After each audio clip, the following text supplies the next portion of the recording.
भोसे तालुका मिरज येथील नंदनवन हॉटेलजवळ 4 चाकी वाहन व मोटारसायकलच्या धडक होऊन यामध्ये मोटारसायकलीवरील तिघांचा मृत्यू झाला. यामध्ये 1 वर्षाच्या बालकाचा समावेश आहे. हा अपघात रात्री 3 वाजण्याच्या सुमारास झाला. 4 चाकी चालक फरार झाला असून पोलीस त्याचा शोध घेत आहेत.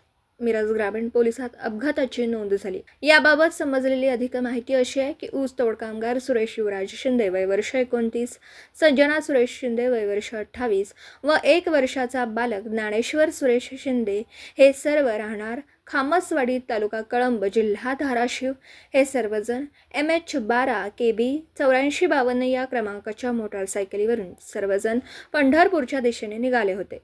त्याच दिशेने MH12 UJ 0715 4चाकी वाहन भरधाव वेगाने निघालं होतं.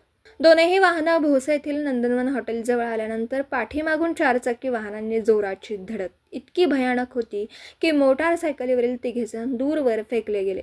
यामध्ये संजना शिंदे यांचा जागीच मृत्यू झाला, तर युवराज शिंदे व 1 वर्षाचा बालक ज्ञानेश्वर यांचा भारतीय हॉस्पिटलमध्ये उपचारासाठी नेल्यानंतर त्यांचा मृत्यू झाला.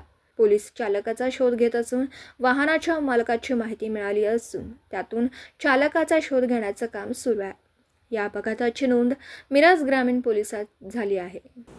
दिवसभरातील घडामोडींचा आढावा घेण्यासाठी पाहत रहा N24 मराठी न्यूज चॅनल.